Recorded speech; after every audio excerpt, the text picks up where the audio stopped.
Digital fans of the universe, it's the Manchild Show with Boy Green Digital, or as we call it, at MC Show Digital. Please like and subscribe our videos. We are with you live this morning, and with great apologies for our lateness. We were scheduled for 11 a.m., then moved it back to 11:15, and now have not arrived in our wonderful, wonderful little portal until 11:23. You can completely and utterly blame Bud Poliquin, who we're doing our Brunch with Bud. It'll be our first digital version of the Brunch with Bud, and we will drop that tomorrow at 11 o'clock, Boy Green. Am I correct on that one? That's correct, yes. All right, 11 o'clock tomorrow, you'll get your first Brunch with Bud. You don't want to miss that. For those of you that don't know Bud Poliquin, my former radio partner who worked with me over 16 years, the relationship is interesting. And Bud in the digital world, as you'll find out when you watch him for the first time digitally tomorrow, Right. You're going to see a very expressive individual. One that uses his hands and his gestures very, very emphatically.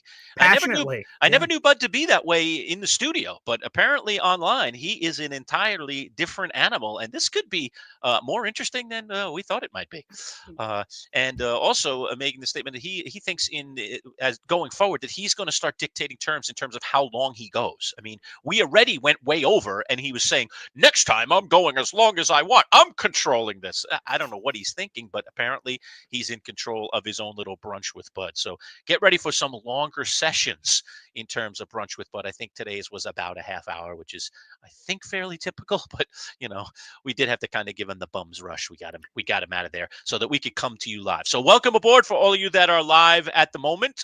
Feel free to interact with us on our comments. Don't forget to like and subscribe to our YouTube channel at MC Show Digital if you're not already. And if you are, please pass it along to your friends. We do want to build this platform. We want to get more people integrally involved. We're going to do some really cool things. Boy Green, you and I have talked about this on air. We've talked a little bit about it off our platform, and that is in the next couple of weeks, we're going to start basically raffling off, I guess is the best way to put it, not at a charge, but we're going to offer for new subscribers, okay, and wait until we make this broad announcement, but if you become a new subscriber, if you're not subscribed to our channel yet and you subscribe, we're going to put you essentially into a raffle for historical items from the walls of our radio studio. So we basically strip the walls down.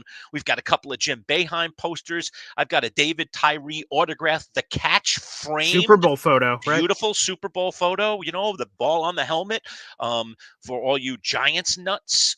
So we're going to be essentially, in order to help, kind of build up our subscribership, offering for, say, out of our next 30 subscribers, hey, one of you 30, we're going to draw your name, and bingo, you're going to win one of those Boeheim posters. So we'll show the items on camera so that you can see them, and then we want to encourage you and friends of yours to subscribe to the channel and get into that little raffle, we'll call it, a drawing of the names to give away some of this stuff, so you can have a piece of history on your bedroom wall or in your man cave or wherever you do your stuff. By the way, today's broadcast brought to you by our friends at Box Drop Syracuse, the mattress clearance outlet, which is right here in Central New York in Syracuse off of Route 11, doing incredible things. Boy Green, they had a big announcement this week.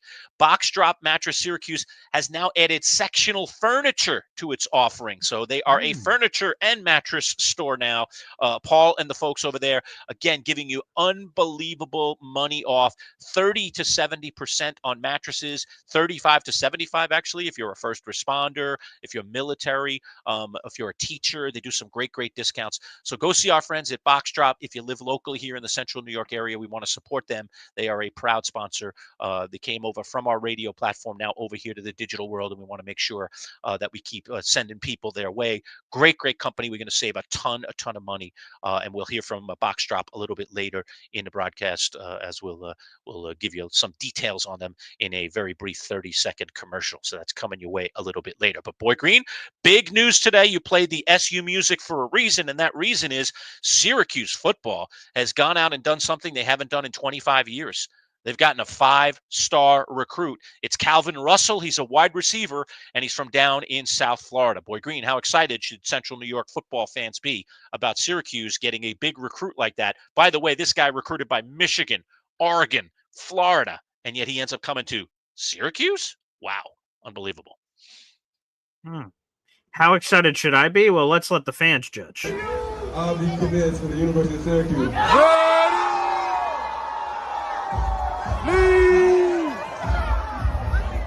Party down Again. there in I guess they had a little party down there in South Florida for his Yes. announcement. That was his official announcement, by the way. That was Calvin Yes.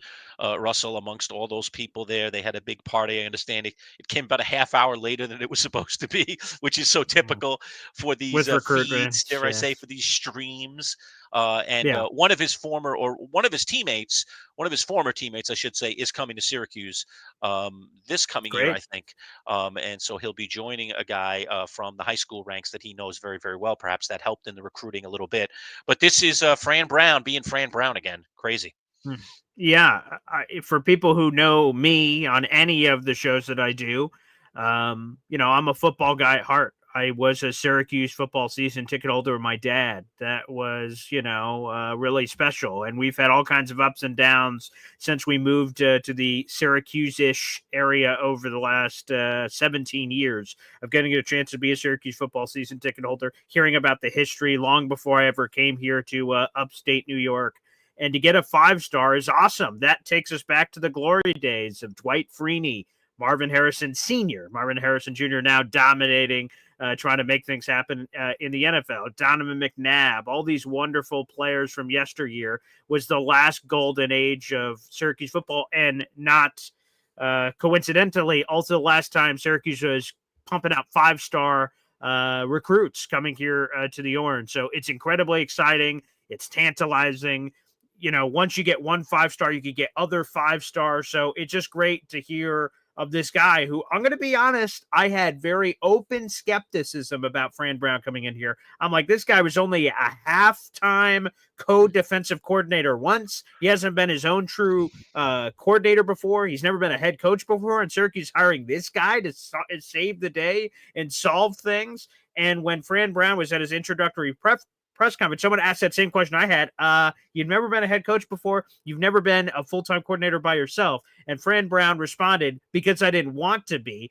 And time out on his answer. That's what I would say if I had not filled that position. I would try to paint it as, well, I've never done it before because I didn't want to do it. But Fran Brown gave this answer if he wanted to be in the trenches with players, and that he could do that in a greater light early on in his coaching career, being in that positional job instead of a coordinator or head coach. So, hey, Fran Brown's made a believer out of me. I had major questions when he was hired. And obviously, when you get recruiting like this, you're obviously putting in the work. And his season last year, obviously, as a first-year Syracuse football head coach with a 10-win season, that makes believers out of people, too. So I'm thoroughly impressed with Fran Brown. And by the way, Final Four, I made a mistake. It's Michigan, Oregon, and Florida State. Syracuse, not Florida. Yeah. By the way, a couple of your quotes from Russell, the 5-star recruit. He said, "I'm not going to lie. I made my decision a couple of days ago." This is right from the reporting of Javon Edmonds, who we'll have on our show later today. You want to definitely plug into that interview from Syracuse.com, one of our Syracuse football insiders. He wrote this piece, so this is right from his piece. Michigan came close, the recruit said, but Coach Fran, the individual he is, how he was raised, I feel it, how he carries himself. The men I was raised around are similar to him. That's why I want to be there. So again, this is, relationship building. Fran Brown, again, trumpeting those roots. Camden, New Jersey, very, very tough upbringing, very, very tough childhood. And yet he comes out on the other side of this big time. Now he's a head coach on the college football level. It is kind of a cool story, and there's no question he sells that story to his recruits, and most of these recruits have been buying it. It's really remarkable. It's outstanding. And again, shout out to Javon Edmonds for getting that level of access. That's what you want as a local Syracuse football fan here is, okay, we got a 5-star recruit. Covering that in all the angles is really cool. But the why, what special sauce is Fran Brown selling up at Syracuse University to attract and lure all of these wonderful, talented recruits to the university? So obviously those are questions we have, and we're getting some of those answers. Fran Brown is a different kind of man, and he's someone that has relatability with the players that obviously is palpable. And that's intriguing. And that's the challenge now for Fran Brown. Year one, he got Kyle McCord. We're like, whoa, how did he get this big fish? And there was a special relationship between Fran and the parents of Kyle McCord that led us all here. And Kyle McCord's gone. He's in the NFL. Speaking of McNabb, Philadelphia Eagles. The Syracuse Eagles pipeline is working well. Okay, that was a wonderful first year, but what's the encore? Everyone's looking for what's next. Calvin Russell, he's the story of now, but people are then going to say, okay, who's the next recruit? We had the awesome 10-win season last year with the Orange. What's the next season? What does it provide here in 2025? That's a big question. Yeah, no question about it. Some other notes on this, Russell, and we'll talk to Javon about this when we interview him later today.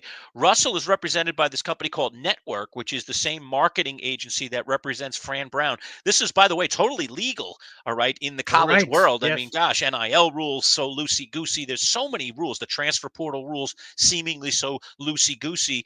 And so here you have a marketing agency that represents both the coach and they're out there representing players, high schoolers like this young man. And maybe there was a tie in there. By the way, 6'5", 195. He just finished up his junior year. He's not coming to Syracuse until 2026. In his junior year, he had 704 yards, 13 touchdowns, 39 catches. But he's a physical specimen and is regarded as a top 5 wide receiver across the country coming out of the high school ranks. Again, next season, still has to play his senior year in South Florida. He also has very, very good stock, Boy Green. His mother, I'll try to pronounce her name. This is a tough one. Charnevia Broussard, okay? Or Chanevia, no R in there. Chanevia Broussard, all right? She's in the Miami, I'm talking about Miami University, the U, Wow. Athletics Hall of Fame for her 4 years as a Hurricanes basketball player. So she's an outstanding baller on the basketball court.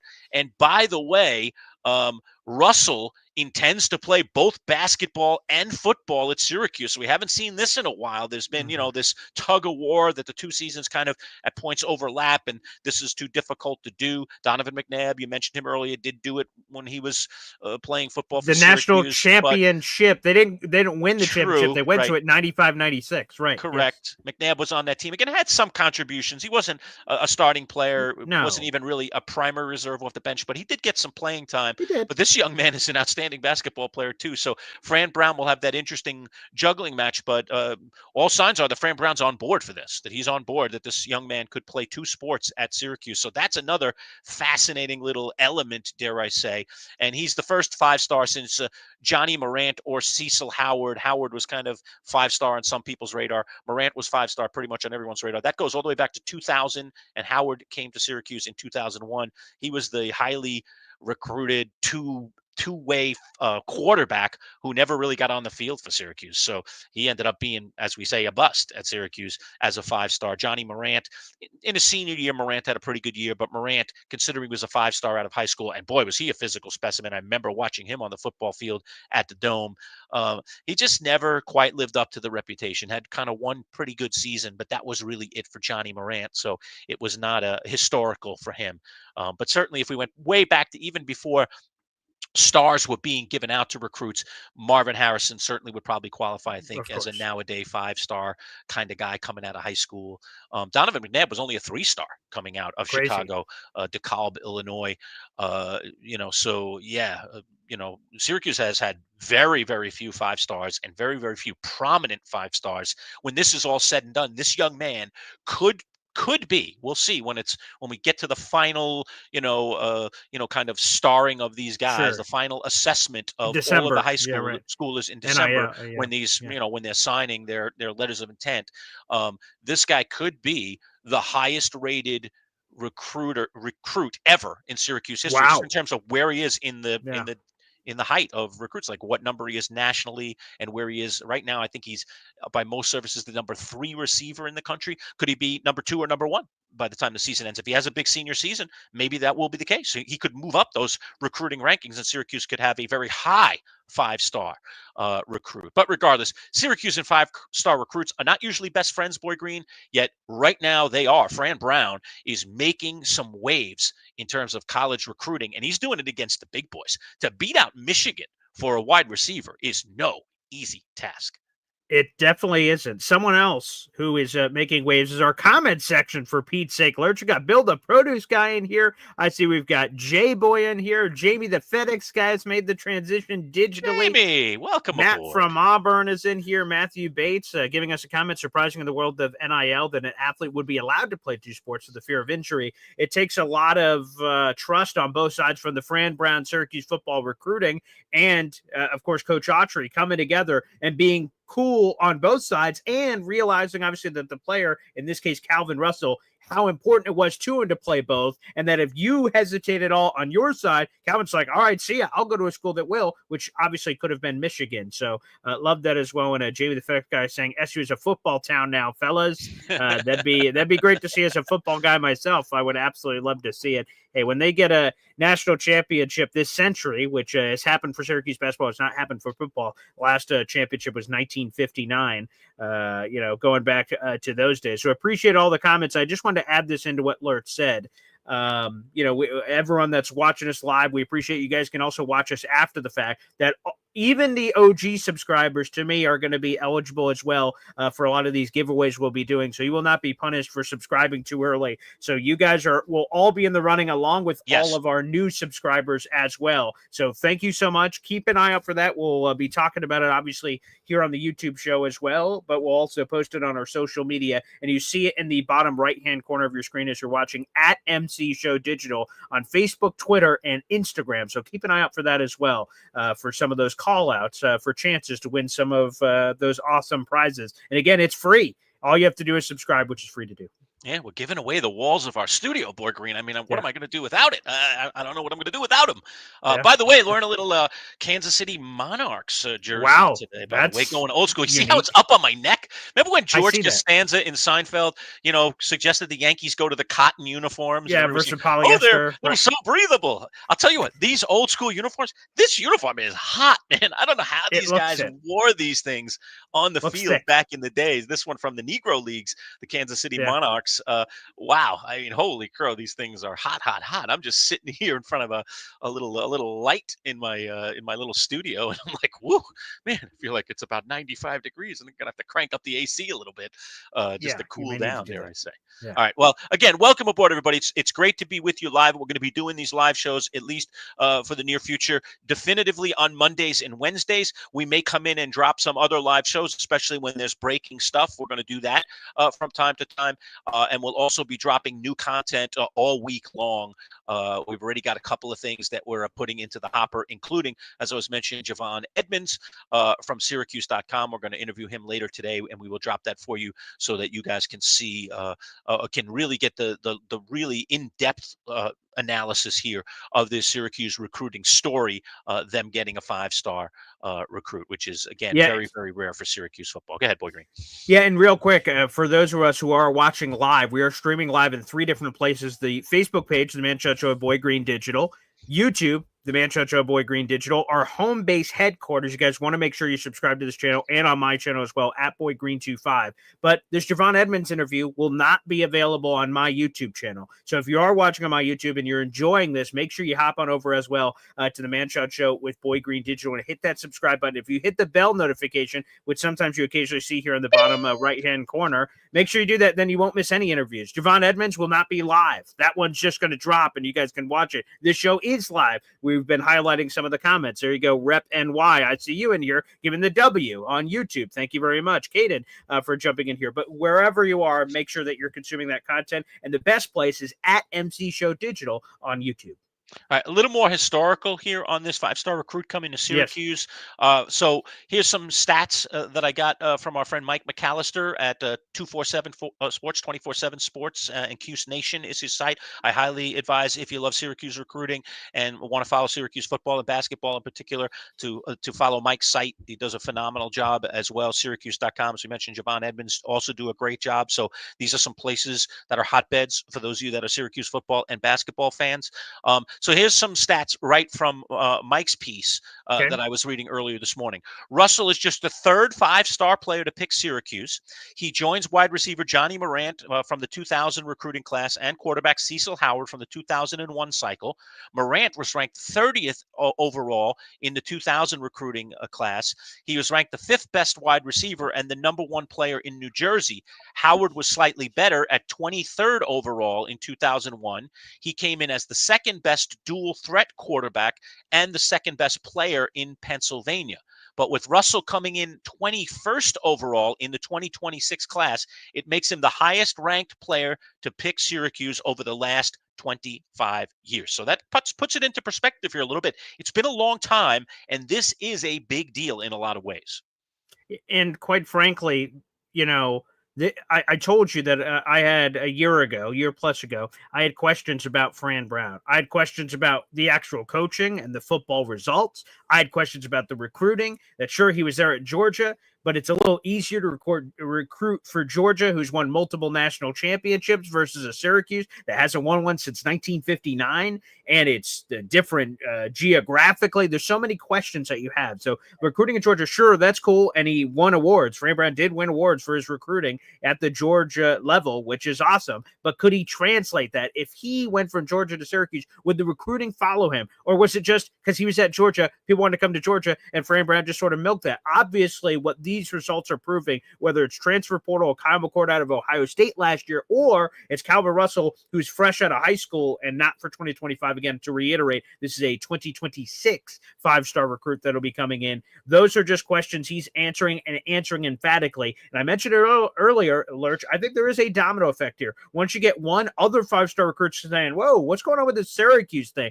Oh, they're sexy, 10-win season, 5 stars are coming there. They're the in thing. I think that's how a lot of these kids think. So when, there's a rave mentality here that once you get one, there could be others that follow here. And a couple other historical notes here, Boy Green. I was reading up on some of the fan blogs for Syracuse football, trying to see if I could pull some facts about 5-star or close to 5-star big-time recruits that Syracuse has gotten over the years. Here's a couple other names I'll drop. Clifton Smith, you might remember him, the linebacker for Syracuse. He was a consensus top 100 player, but I don't think he made the list of 5 stars. Dulane Morgan followed him shortly thereafter. He was a defensive lineman, was a USA Today first-teamer and dream teamer, but again, was he a 5-star?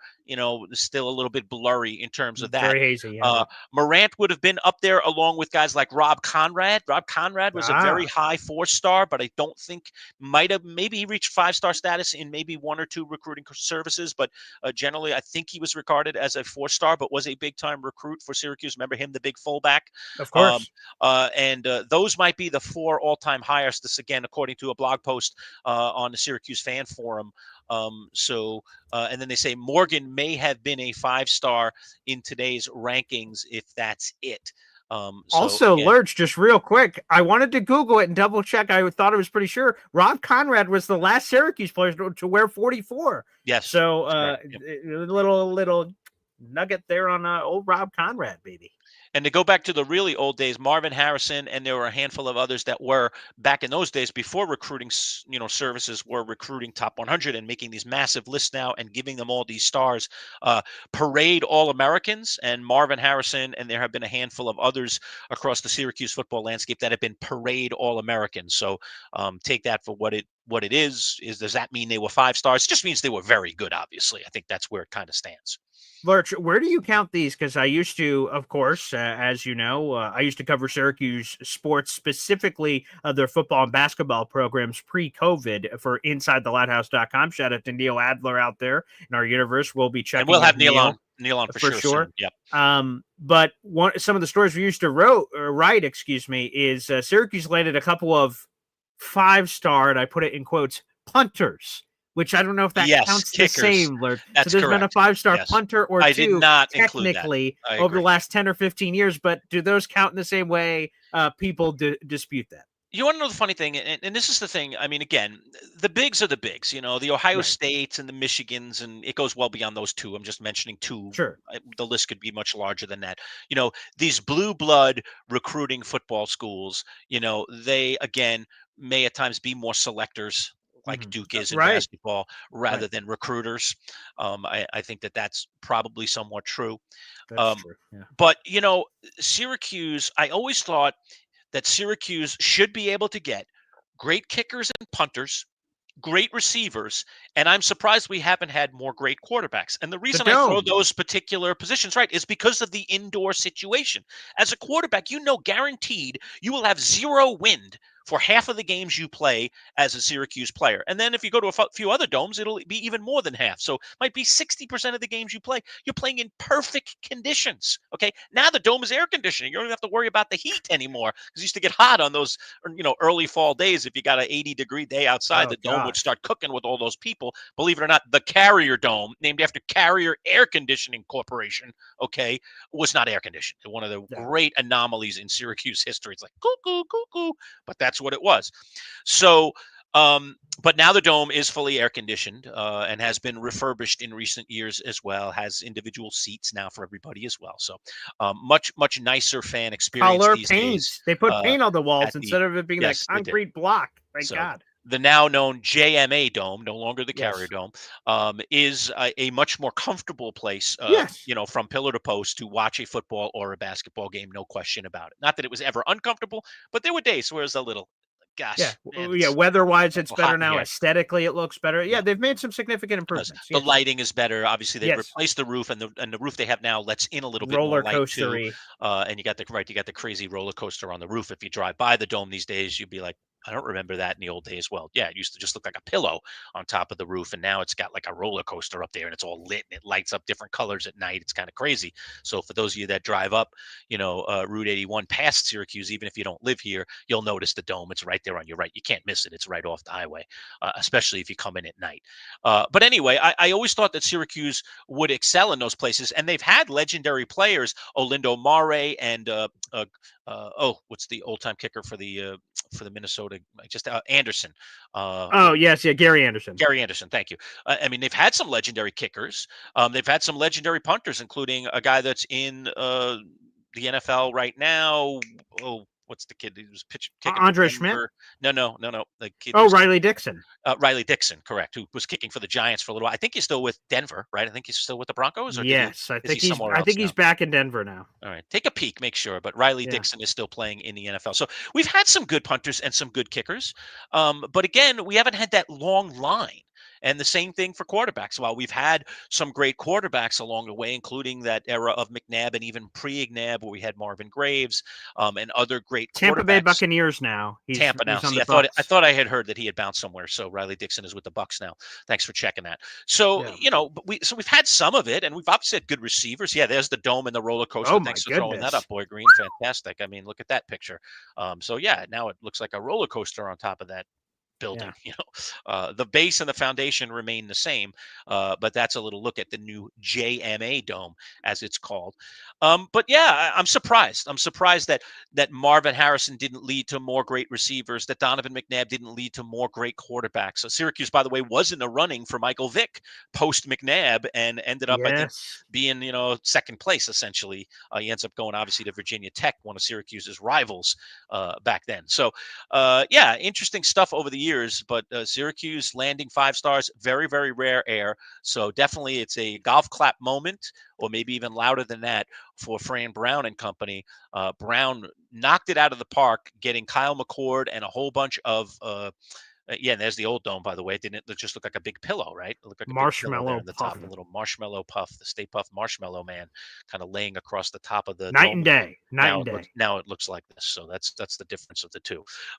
Yeah, so I just think it's. I mean, these are interesting times for Syracuse football. What Fran Brown, this young coach, has brought is a recruiting prowess that, frankly, Syracuse football hasn't seen in its history.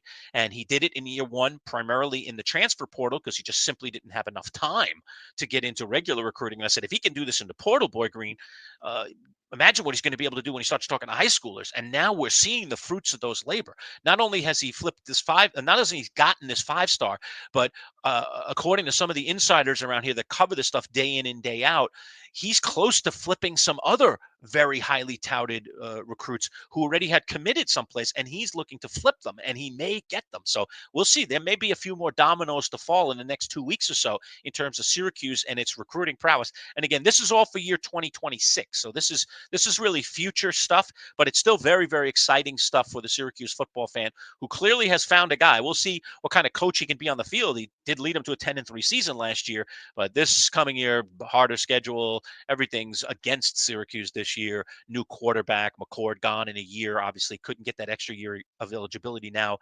drafted in the NFL. So we'll see what Syracuse is this coming year, but this is a glimpse into the future, and I think it's a very, very bright future for Syracuse if Fran Brown hangs around for a bunch of years, which is what everyone here in Central New York is hoping. I don't know. I can't promise national championships or anything with Fran Brown. But what I can say is he has the right mentality, Lerch.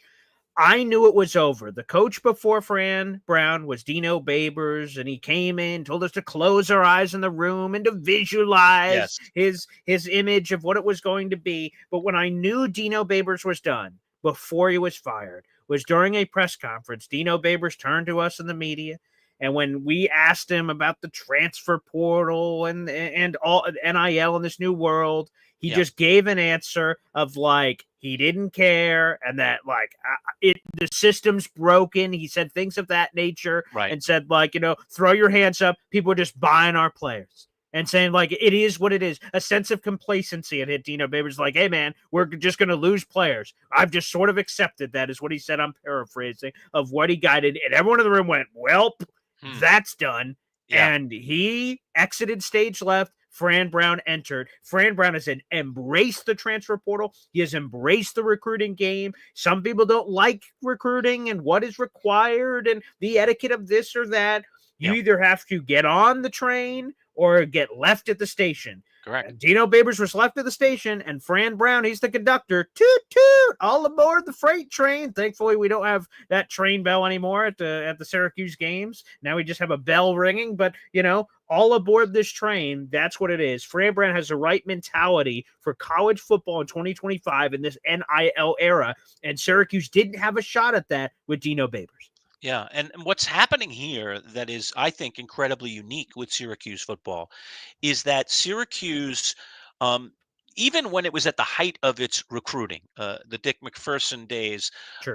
The Paul Pasqualoni early years in particular, where they were getting a lot of very highly touted recruits. Again, these were 3 and at best 4-star recruits. That's number one. And they were known more as finding these diamonds in the rough, maybe some scraps from Florida, maybe some scraps from Pennsylvania, maybe even reaching out into places like Ohio, and finding these kind of diamond in the rough scrap guys and then turning them into, essentially 5-star recruits on the playing field in college. That was always Syracuse's reputation. Brown, I'm not saying he's not doing that, but he's chasing the cream of the crop. He's going up against the Michigans and the Oregons of the world and the Florida States of the world and saying, not only are we in on this recruit, we're going to beat you to him. And in this case, this is exactly what they've done with Calvin Russell. They've beaten the big time schools to a guy that they really want badly.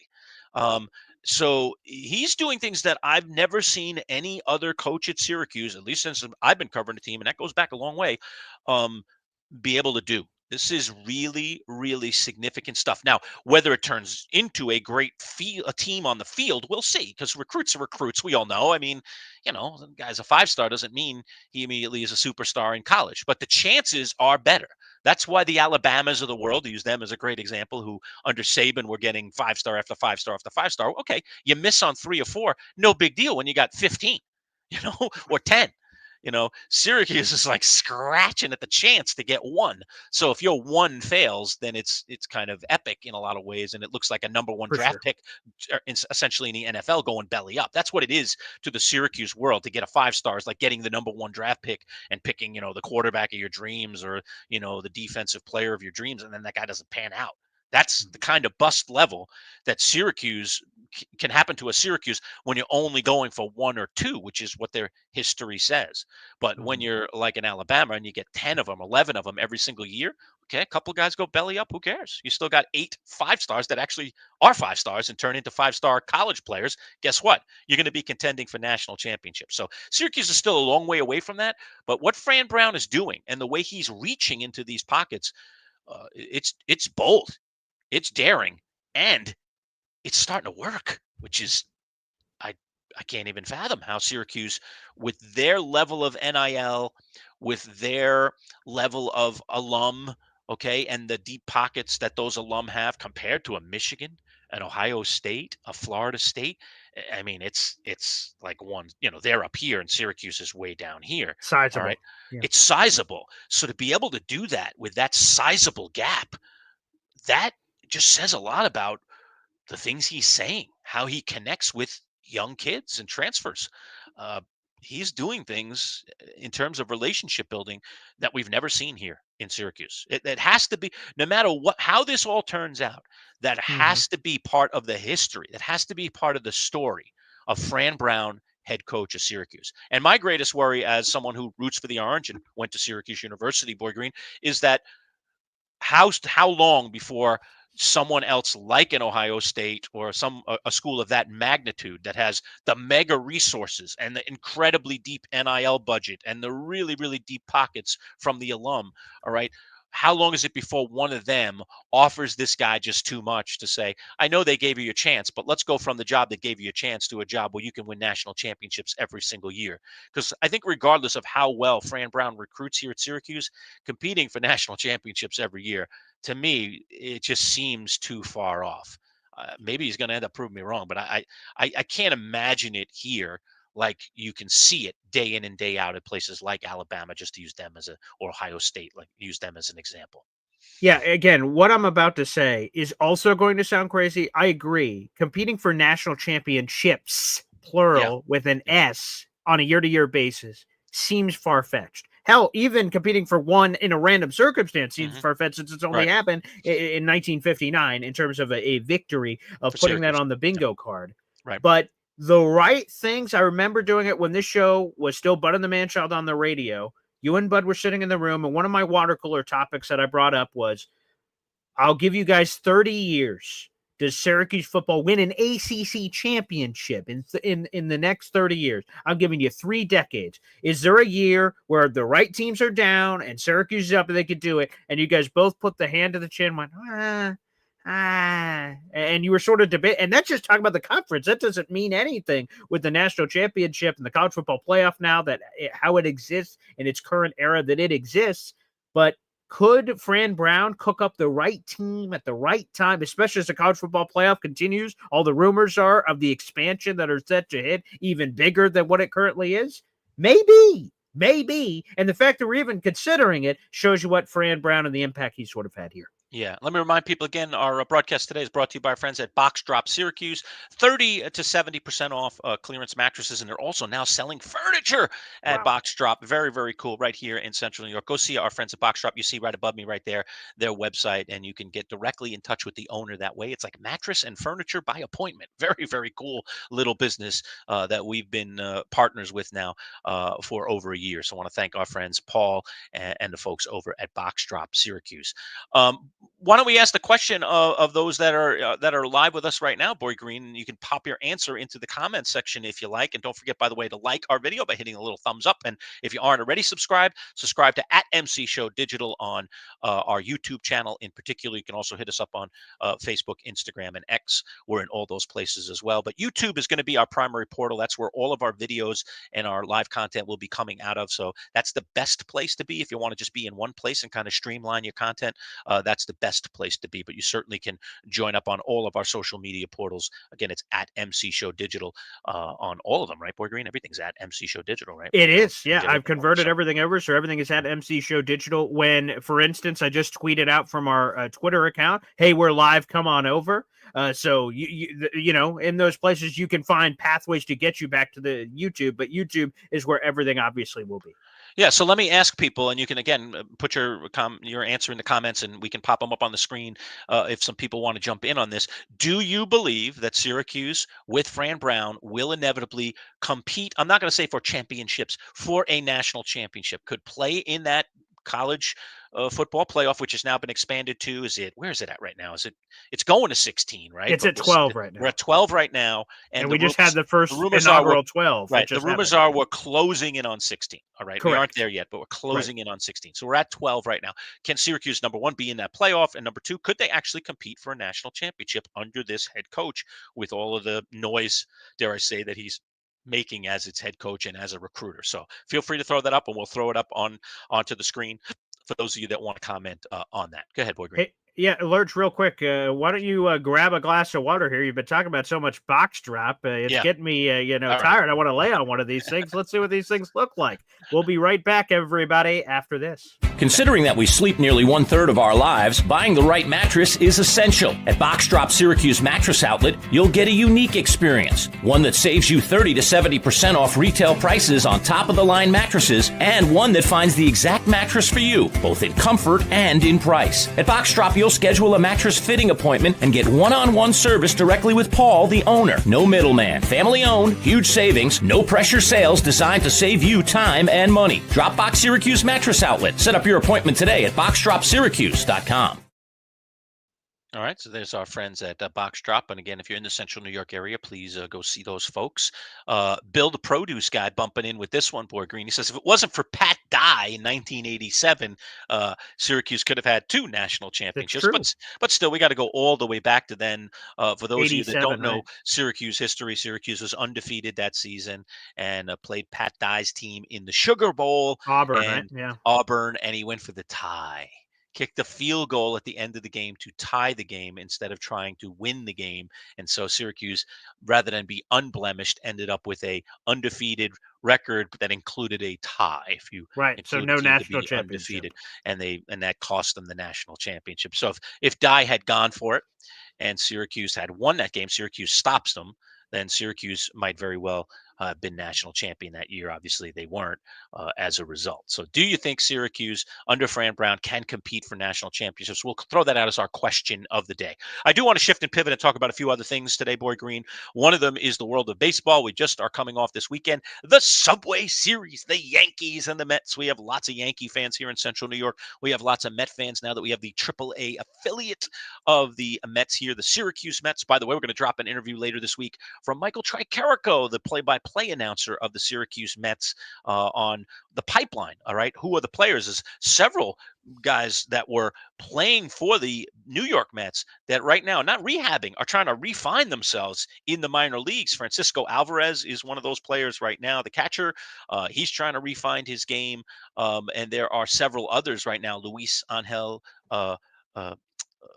what's Acuna. Acuna, thank you. Why couldn't I grab that last name? Acuna is down as well with the minor league squad. So there are several players down here trying to refine themselves to get back up to the bigs and play for the big New York Mets. So we'll talk with Tricarico about all that. So you don't want to miss our interviews from time to time. We'll be chiming in with the broadcast team of the Syracuse Mets to give you Mets fans the pipeline in terms of what's going on. We'll also be talking with the manager of the Syracuse Mets in the upcoming weeks, Dick Scott, a former Major League Baseball player himself. And we've had many great conversations with Dick Scott on the radio. He's always really giving about his players and stuff when we discuss that stuff with him. So that's coming up right here on our YouTube channel as well at MC Show Digital. But let's talk about the Subway Series. The Mets win 2 out of 3 at Citi Field, and they end up 3-3 against the Yankees. All right, so whichever side you're on, Yankees or Mets, all right, it's 3-3. It's a split. They won't play any more games, so it's a 50-50 proposition this time. The Mets with a pretty good thumping the first couple of games, despite rolling out some odd pitchers.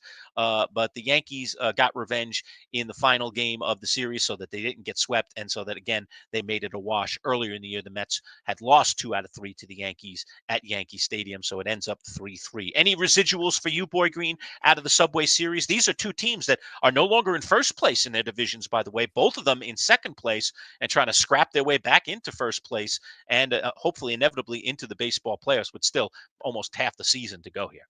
Yeah, I'm dating back. I apparently have to go back a month. I'm going to start with the Yankee struggles. They get swept by the Red Sox in a 3-game set. They lose 3 of 4 to the Angels. That was a 4-game set there. This is some of the Yankee struggles. They ended up beating Baltimore 2 of 3 games. Okay, they got that one. Then they lost 2 of 3 to Cincinnati. That was bad. They beat the Athletics 2 of 3. Congratulations, I guess. I don't know if we're giving out prizes for that. They get swept in a 4-game set against Toronto, and then takes us obviously to the Subway Series over the weekend. Losers of 2 of the 3 there against the Mets. My question is a question I asked a bunch of years ago, Lerch, with old puppet master Aaron Boone there getting dangled around. How much longer does this guy have a job? That's what I want to know, Lerch. I've talked about it for years with the Yankees, and all cards on the table. I'm a Mets fan, um, but certainly I follow the Yankees in Central New York. More Yankee fans up here than Mets fans. I just don't like Aaron Boone as a manager at all. I think Brian Cashman. I think his time has come and gone. I just think it's time for a fresh outlook On in everything. in the Yankee Oh, so world. you're saying not just Boone. You're saying Yeah, Cashman too? I think they both should go. I do. Oh, all I right. think both should go. I think the Yankees just need a fresh start. I just think they need to just start over, a new perspective in the front office. I mean, it's not that they haven't been successful. I mean, they were in the World Series last year. I mean, but I think the fan base has just kind of, at least I think a large percentage of it has just kind of soured on this, like just running out the same thing year in and year out. In the case of the manager and the GM, um, they've had great successes, but they've also had great failures. And I just think, a fresh outlook would be, I think, favorable to most Yankee fans. I hope I'm speaking for most Fans. Yankee fans. Feel free to again comment on that if you are a Yankee fan. Do you agree? Do you want to see change there? But just as somebody who looks at it maybe with a little more of a unbiased viewpoint, since I'm not a Yankee fan, a diehard, I just don't think. I just think it's time for change. I just think they'd be better with a fresh perspective. I don't know if I could say it any better than that. Yeah, and I would just say this: Yankees fans tell me every day the poor unfortunate days I have to run into all these gosh darn pinstripe fans all over the place. Is they say every year is World Series or bust. Well, it's been a lot of busting, Lurch. The Yankees haven't won a World Series since 2009, Yes. and then you say, hey, what about last year? Yeah, you get a blue ribbon for going to the World Series and losing. Right. Like, I don't know, man. This is a team that claims to be elitist, that it's all about championships. It's all about championships, and there's been a lot of failure here recently. And where is the consequence? Where is the blood? I have a bloodlust, basically. I'm not even a Yankees guy, but I got a bloodlust, and I want to head on a pike outside of one Yankees drive here. Who's it going to be? Maybe it's multiple. I don't know. But where is? I think that's the temperature Yankees fans I'm seeing on social media is that, like, who's going to pay for this? What is going to change? And I've seen the word pathetic used by several Yankees fans over the last 2 weeks. Well, I think the biggest thing that we've seen in the post George Steinbrenner Yankee era is that his son Hal, who now runs the team, he's not a guy that likes change. George Steinbrenner, like, he can go a week without change. I mean, he wanted constant change. He was constantly putting his team, his manager, his players under the microscope. He was very quick to the trigger in making moves. And Hal Steinbrenner is like the exact opposite. He didn't acquire any of his dad's traits. Instead, he's like this patient guy. He just goes with the flow. It seems he's happy with the job these guys are doing, and so he's just sticking with them. And they've had some success, but as you said, they're really lacking in the World Series titles. And if you're the New York Yankees, I'm sure a lot of Yankee fans feel this way too. It's about winning championships. It's not even about getting there like they did last year. It's about winning them. It's about putting rings on fingers. It's about putting those trophies in the trophy case. And the Yankees are not doing that in recent years, as you said. So I think it's just a philosophical change, and I don't think we see a lot of change because ownership's not changing anytime soon, unless the Yankees decide they're going to sell. I mean, we've seen some surprising sales in recent days, and we've seen the kind of crazy money that some of these sales have gotten.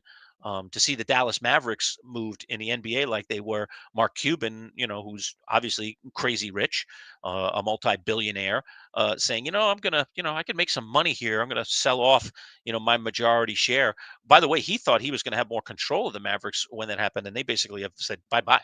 You're not in Get the it in majority anymore. writing. Like, should have got it in writing, pal. You're out. And he's not running anything. He had nothing to do, obviously, with that Luka Doncic trade. Not to get too far into the NBA stuff, but so I don't see the Steinbrenner family anytime soon selling the Yankees. But Well, I didn't see the bus. The Lakers? I didn't I see that agree. on my bingo Right. card. Nobody saw that either. Right. That's another great one that just happened. The Lakers and the Bus family essentially Yeah. selling off their majority ownership again to another entity who they did get on paper is going to keep Genie in charge for a For a while, couple of you couple know, years. but I think it's 3 years, I think is what the deal read, something along those Yes. lines. Yeah. But after 3 years, they could just say bye bye Genie out the See door. ya. You go, like Right. it's our team now. It's not the Bus family's team anymore. So we've seen ownership changes with major teams. Celtics are another So one. could Yeah. it be coming at some point? I mean, we only have the one son basically kind of running things now. Is there a point at which Hal says, I'm out, I'm going to do something else? I'd rather, turn it into a few $1 billion for my children, grandchildren, their grandchildren, and so on and so on. Because, the Yankees, if they're ever sold, would sell for an insane amount of money. Probably the Yankees and the Dallas Cowboys are the two most, prestigious to own, whether you Sure. like I hate the Cowboys, as you know, but whether you, like it or not, they are Right. probably the two Cowboys, most, Yankees, Lakers. Yeah. yeah, probably the two most prestigious. So, if they go, they're going to go for mega billions. I mean, Oh, for sure. could we see in our lifetime, Boy Green, and I Hmm. think it's not only possible, probably likely, a sports franchise go for double-digit billions? For sure. I For think it's sure. going to happen. Like we've seen salaries grow insanely. Um, What was the before too long, Lakers? we're going What to did see they the. just go for? You'd have to go back and look. I don't remember the numbers, but it was multiple billion. I mean, no question. It wasn't. It didn't reach 10 though. So if I'm guessing, Boy Green, I'm going to say five-ish, four-ish, four, Oh, I think five-ish, it went maybe. much higher than It was that. more than that. Okay, we'll take a look. Uh, You know what? That was the one thing yeah, I didn't. 10 billion. There you It was go. They 10. were Oh sold. my God! So Yes. we've already Yeah. seen it. Oh my God. Yeah. Okay. Okay. All right. So 10 has already been hit. Oh my God. yeah. So I'm I was about dating to say it myself was now. much higher, right? Because the Okay. Commanders sold for $6 billion, and that just happened to their Washington. No Right. offense to Washington, they won a Right. couple of Super Bowls back yonder, but Wow. yeah, So they that sold for deal $6 was billion. 10. Oh my goodness. I'm pretty sure because Oof. people said it because the Celtics sold first. They went for like 7 or 8 billion. And then the Magic Johnson made a joke on Twitter when the Lakers sold for 10 billion. Ha, see, we're even worth more than the Celtics. So yes, So there you Hal go. could theoretically sell the Yankees tomorrow, Wow. probably for close to 15 billion. Sure. Right. It's not Off a name unfathomable. brand alone. I feel like that's Yeah. a lot of what Lakers is beyond the championships, Right. That obviously. I So own the Yankees, and owning the yeah, Yankees, even if they're not worth that money yet, having the prestige of owning the Yankees would be some crazy rich person's dream to pay $15 billion for, or at least somewhere in that neighborhood. If the Lakers went for 10, the Yankees are worth more than the Lakers. I don't think yeah. it's just going to be 11. I think it's going to be more than that. So, yowza. Okay, I give up. I mean, I had to quit my working job now and do something else, man. That's So crazy. this is Forbes and Sportico. They Mhm. recently valued the Yankees at 8.2 billion, believe it or not. So that's their valuation. Who knows when you actually get them out there and you have a bidding war or anything, how much higher it could possibly go. But Mhm. yeah, their value is apparently only quote unquote 8.2 billion. Mm, mm, mm. By the way, we've got some folks down in South, or a folk down in South Florida, chiming in on the recruiting situation for Syracuse. So I'll just take us backwards here for a second. But this is put in a Dade County McFly put in a couple of comments, but I'll put this one in. Um, Calvin Russell going to the Cuse. He can get some playing time very early. That was very smart by him going to the Cuse, having the chance to play earlier, I guess, again. And then his other comment on this same person here, Dade County McFly, saying, y'all stole one from Miami. Yes, we did. Yes, we did. Fran Brown is responsible for that, McFly. So there you go. But true, no question. So, uh, mhm, mhm. Yeah, no, 100%. It's unique territory here about that happening again on the Calvin Russell playing time. Makes a lot of sense. The fear, again, but you could just fear monger forever if you live in this world. Right. Oh boy, Calvin Russell comes here. He plays awesome. Alabama's waiting outside his door to steal him. Okay, you could say the same thing and go a level above. Fran Brown, he has success here at Syracuse, Alabama, or whoever the Alabama is. I use that as an ominous, the girl next door can just take him at a moment's notice. I suppose so, but so that fear could exist. So Calvin Russell kills at Syracuse early; he could immediately go somewhere else. But in this NIL world, we'll see what happens, what the future is for some of these guys. But for Syracuse fans, you should just embrace and enjoy for what this is. Let's not think about people using us as a stepping stone or what have you. I do want to hit one other topic here today Sure. on our live broadcast, and that is, again, I know golf isn't everybody's love, everybody's passion. The PGA Tour getting ready to play in the Open Championship in a couple of weeks over in. I'm not sure if it's in Scotland or if it's in England. This course, I think it's a Scottish course. I'll get you the name of the course in a second. It's just escaping me right now. But the final major of the season is about to go down for professional golf. And there was a far lesser tournament in terms of the big players. We didn't see Rory McIlroy or Scotty Scheffler or some of the big name guys playing in this tournament because they're getting ready for this week's Scottish Open, which is played over there and gets you ready for the Open Championship because you're playing on a links course, a similar course. But the John Deere was played over the weekend, and we have a local. And I mean local. He was born and bred here in Central New York in Syracuse. His dad comes on our show all the time. As a matter of fact, we'll have him on in another week to get us to do our little fantasy draft and talk about the British Open or the Open Championship. We do a little fantasy draft with his dad, Jim Roy. But Kevin Roy has been playing outstanding golf, and he finished in third place, one shot off of a playoff. He could have been in a playoff last evening for a chance to win his first ever PGA event. The week before, by the way, he finished in 8th place. And I was looking at it, Boy Green. I hope I remember these off the top of my head.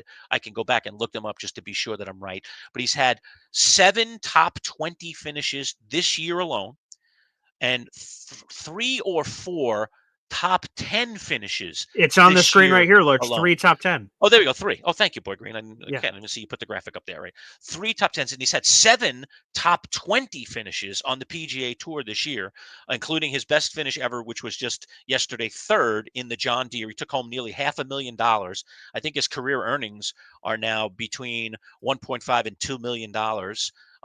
He's only 35 years old. I see it there in his bio, 35 years old. Kevin now lives in Florida, where most golfers live, so that they can play year round, and they have these beautiful courses down there that are worthy of a pro. But Kevin is doing amazing things, and he had his best finish ever. And I would be remiss not to mention him, not only because he's the son of one of our regular guests who was on the PGA Tour himself many, many years ago, Jim Roy, but his son is outdoing him here. His son is achieving things that Jim dreamed of achieving. And he is, as you see right there, 71st in the FedEx standings. That's that 4th number you see there on your screen. If you're in the top 70, you make the playoffs, the FedEx playoffs, where there is I don't know what the number is now, something like $15 million at play for the winner. So you could be in that, and you get into the FedEx events. 3 of them there are, where they go from the top 70 to the top 50, eventually only to the top 30 in points that play in the final tournament and have a chance at the 15 plus million. And Kevin is 1 position away from being in the top 70 and being in the playoffs, which is remarkable for someone from Syracuse, New York. That's a PGA Tour play. I mean, we've almost never seen anything like this in Central New York sports history. So this is Lerch, remarkable for the locals. Go ahead. Yeah. What did you say you believed Kevin Roy's career earnings were? I think it's between 1.5 and 2 million. I think if I have it here, it's 2.15 million. Okay. So yesterday's, I wasn't sure if it added in yesterday's because I was looking at it yesterday. Yeah, right. So with yesterday's $500,000, he's now over the 2 million threshold. All right. That's crazy. I mean, sign come me on. up. Sign me up is exactly right. Now, look, Kevin's been working really hard at his game. And like I said, he has been showing signs along the way. But this is now it looks like he's starting to get confidence. I watched him play both Saturday and Sunday, almost his entire round. And he just looks like a more confident person now. He's starting to believe he belongs. He's always had a lot of game, But now he's starting to believe that that game belongs on the same course with a Rory McIlroy, with a Scotty Scheffler, with some of these guys that are prolific pros and earn millions and millions and millions of dollars every single year. Kevin is starting to believe, and he's still only 35. He still has some years here to make his mark on the PGA Tour. But this is really, really cool. I didn't want to not do the show and not mention what Kevin is up to, because it's really, really pretty cool. So congrats to Kevin Roy. Even more congrats to his dad, who I'm sure is a proud papa. And we will talk to proud papa next week. I am actually efforting Boy Green. We'll see if we can get him. Kevin literally got on a plane after the John Deere last night, which was in Illinois near Chicago, and he's on his way to Louisville, where the next event is this week. So while some are over playing the Scottish Open, Kevin is still grinding on the PGA Tour. And again, if he can have a high finish in Louisville, then he could get in that top 70. And they're just a couple of weeks away. There's just a couple of more tournaments before that top 70 is determined, and he is officially in the FedEx Cup playoffs. I don't even think if you ask Kevin a year ago whether that was something he could achieve, that he would have even, dare I say, dreamed it or said it out loud. So we'll see if we can get Kevin. We are going to have Proud Papa on next week for sure, so we can certainly talk to Jim about Kevin. But we'll see if we can get Kevin for a little podcast this week, so you can hear from the horse's mouth himself. But he has been playing phenomenal golf for a local guy, Central New York, Syracuse guy, to do those kinds of things. Incredible. Really, really proud. Really proud. Yeah, I'm glad that you brought him up on the show. I'm glad Kevin got a slot here to speak. I know we're talking about all kinds of things, so it's great to have him on. And shout out to Thomas Doyle. Appreciate the $1.99 tip being sent in, Thomas. Thank you so much. Very kind. We appreciate that. And all the activity we have going on in the chat as well. Matt from Auburn, Jamie the FedEx guy, Dade County McFly, and so many others. So thank you guys for all the support on this new venture for me and Lerch, Manchild Show Boy Green Digital. It's been a lot of fun, and there's so much more to go, Lerch. Yeah, there's so much is. Now, look, we will be back live on Wednesday. I promise, 11 o'clock sharp. We don't have any other things. Well, noon on Wednesday. Noon Wednesday, correct. Thank you, Boy Green. That's right. I asked to change that time. All right. I have something going on in the morning. So we're going to be live noon on Wednesday. Our normal live spot is probably going to be 11 o'clock most Mondays and Wednesdays, but we're going to be on noon sharp. Promise, we won't be late, not a minute late. All right. On a Wednesday, so you can get in to it. We'll create the live event for you. You can climb into it even before we hit the airwaves at noon. We're going to be dropping several pieces of new content this week. Bud Poliquin tomorrow at 11 o'clock, our first digital brunch with Bud. You don't want to miss it. Bud is a character. We talked to him about the Syracuse recruiting situation and about some other topics, so that's going to be fabulous. We're going to drop Javon Edmonds, who we're interviewing from Syracuse.com and is a real football insider. We'll go in depth on this Syracuse recruit, this 5-star that they just got over the weekend. We'll go in depth with that, and we'll see. Maybe Kevin Roy will make it before the end of the week, Boy Green. I'm trying to track him down here in the next couple of days, so we'll see how busy he is, whether he's out there working on the driving range or he can spare a few minutes and get on his phone or his computer and do a little pod with us. But if we don't get Kevin this week, I promise you we will get Kevin in the upcoming weeks to talk about what he's doing right now on the PGA Tour, which is pretty cool. And just one more note, all of those, interviews and videos and everything, again, not everyone will be live just like this where we're interacting with you. That's on Mondays and Wednesdays, but there will be additional content dropped around the same time slot of 11 o'clock, 12 o'clock. So make sure you hit the bell notification on YouTube so you don't miss it. Javon Edmonds, Michael Tricarico, the play-by-play voice of the Syracuse Mets, Bud Poliquin, all of this content. We are going to be overloaded, overflowing with content. So make sure you guys subscribe to the channel and hit that bell notification so you don't miss anything. All right. And once again, today's broadcast brought to you by our friends at Box Drop Syracuse. 30 to 70% off your next mattress, and now selling furniture. Go see our friends. Discounted furniture as well at Box Drop Syracuse. Boy Green, thanks as always. All of you who have been on board, thanks as always. Thanks for joining our little live interlude here. We'll see you again on Wednesday at 11 live. Don't forget to subscribe, as Boy Green said, to our YouTube channel at MC Show Digital to receive our other content, which we'll be dropping over the next couple of days. So some really, really good content coming out this week. All right, folks, thanks again. Peace out.